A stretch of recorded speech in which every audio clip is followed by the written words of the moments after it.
มาสุงข่าวเป็นน้องผู้ปันแห้งจุ่มข่าวพุทธฮอกดังเสียงกวนเท่าเมื่อก่อนใกล้เหล่และทั้งลูกอ่อนว่าป้อเฮ็ดเพชรเสเปิงจางย่าฟ้าฝ่าลินอื่นในว่าก้วยกังเงาไล่กะวันปันเมืองยามเดียวแต่เพหุกไห่จังเปลี่ยนไรกูก่อแหล่กูดีกูย่าเพฟ้าผ่าแหล่กำนำเตียนกันเสือเครื่องแห่ฟ้าผ่าเจมมือสังเฮินเยจึงหือก็อยากตัดได้รอดเพฟ้าผ่านั่นเป็นรองอันลีเลเพนไว้อยู่เดเลยอยู่เลยฟังจึงหือจังรอดสายฟ้าผ่าในนั้นข้าเฮาใจเสือจนเมืองเก็บหอมตอมไว้เสียที่ให้งานในปันกว่าเขาเพฟ้าผ่าในจังทบย่าเมื่อฟิงฟ้าราศีกึ่งกลางแหลกลายกำนำก็จะเป็นข้าวหัวฝนเหมือนหนังเลือนเอเปรและเลือนเมย์ซ้ำแทงหลังข้าวฝนเหมือนจังหนังเลือนออกเทอร์เบอร์และเลือนโนเวมเบอร์เจ้าไหนที่เฮียมเฮาอยู่เช้านั้นป้อมีฟ้าแมบฟ้าหลังจึงเดเลยฮู้ว่าเป็นน้ำมิกฟ้าจังผ่าก็เลยยินเสียงฟ้าแมบจึงลามขาดเลยว่ามันจังมีเพฟ้าผ่าจอมตั้งผู้คนคว้าเขาลัดไว้แต่ข้าวกลางวัน12 โมงต่อถึง6 ค่ำ 6 โมงไหนจังใกล้ทบเพฟ้าผ่าไล่นำเรือเสต่างข้าววันไหนป้อมาด้วยกวนเจออันใกล้ญาฟ้าผ่าในได้เป็นกวนเจออันตึกเหตุการณ์จอมเนื้อสวนเนื้อนาเลยสังกวนเจออันอยู่ไว้นอกเฮิรนเยเจนันเลยสังเจอไหนกำปานำสังว่าฝนตกมา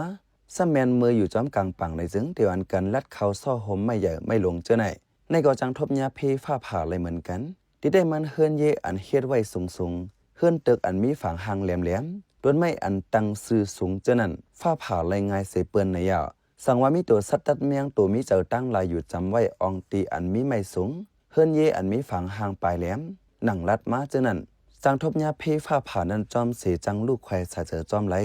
คู่ของอันอยู่เกือกไว้หิมนั้นก็จังลูกจังไกวจอมในเมืองห่มตุ่มมาในแต่เอาปี2010นั้นมาเพฟ้าผ่านำมาหรือเก่าอันเป็นนำก็เป็นปอดตั้งเติงปากเกือในแก่2011-2015นั้นกวนอัญญาเพฟ้าผ่ามีปากไป50สังว่าจอมหิมหอมเฮาอยู่เซาเย็นเสียงฟ้าหลังแห้งหันฟ้าแมบแห้งเฮาอันกันคัดเจออยู่ปันเนเฮิรนเยเฮามีตั้งหูตาเกียดกังเพฟ้าผ่าหนังปลาไตไหนสังว่าอยู่ไว้ตั้งนอกเฮิรน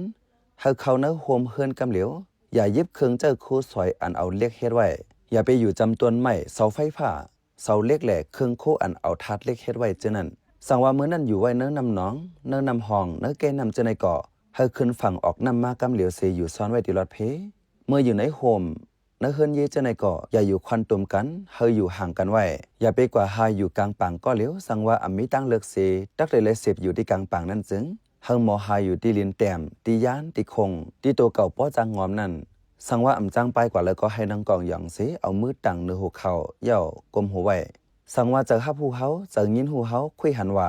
ตุ่มขนเนื้ออยู่อำนั้นคนโหดตั้งไว้เจ้าไหนจึงในป่องว่าเป็นเม็ดไม้เป็นเปิงฟังอันปันฟังเส้นหนึ่งว่าเตมีสายฟ้าผ่าเพราะเป็นนั้นมาโยนนังลงเสสารมือต่างหัวเขาไว้งมตัวไว้ป้าตักเดี่ยมไรนวลแตดลิ้น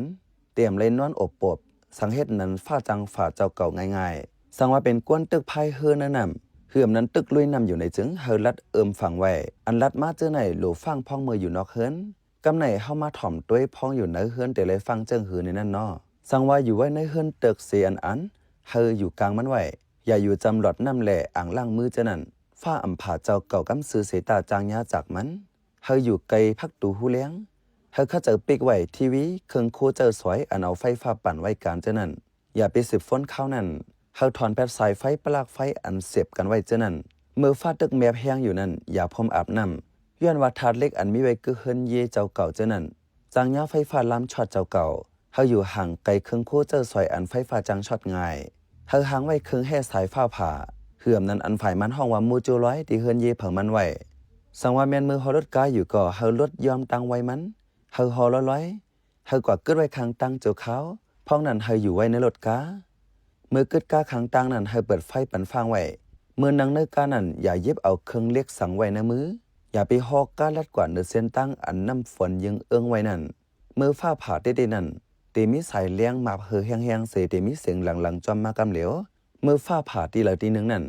จ้างอยู่ที่ไกลๆสีหันไล่สายเลี้ยงมันอยู่กวยกะเสียงมันแต่ไรยินตกลื่นเสียนั่นย้อนว่าตั้งไว้สายเลี้ยงแหล่ตั้งไว้เสียงเหมือนกันเป็นกันกำนำเฮาคาแต่ไรหันสายเลี้ยงฟ้าแมบเหี่ยวจังแต่ไรยินเสียงฟ้าหลังมาจอมหลังจ่องใจคาหือสังว่าสายฟ้าผ่านั่นจำที่อยู่เจ้าเก่าได้จึงเสียงมันแหล่สายเลี้ยงมันเต็มป้อยานห่างไกลกันคาหือป้อหันสายเลี้ยงฟ้าแมบก็ได้ยินเสียงหลังหม้อแห้งๆกำเหลียวกวยกะกวนอันทบเพฟ้าผ่าได้นั่นแต่เตรียมตั้นไหลหูเตรียมตั้นไหลหันสายเลี้ยงฟ้าแมบสัง เตรียมตั้นไหลยินเสียงสังเตจังสุดเสียงสายเจอจอมกว่ากำเหลียวแต่เลยว่าตั้งไว้ใส่เลี้ยงไหนไว้เลยแห้งหรือสีเสียง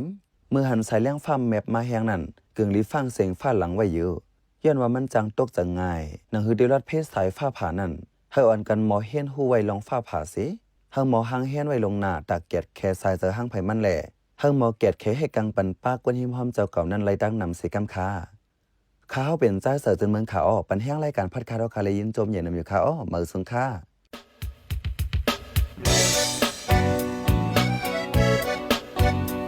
พี่น้องเขาสืบเน้นหอมเสียงข่าวผู้ใดฮอกไว้อยู่ค่ะจนข่าวผู้ใดฮอกเข้าค่ะแต่หมายให้งานข่าวเงาเลยสื่อเจไลมาดีมีเดียปืนเพไว้ปันนาลายดังเขาได้หลู่บันแห้ง leditionnews.org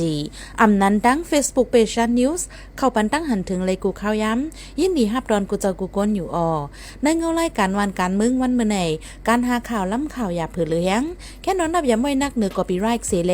ข่าวผู้ใดฮอกกูโหนันแค่นอสืบเชื่อสีปันแห้งกว่าสีกัม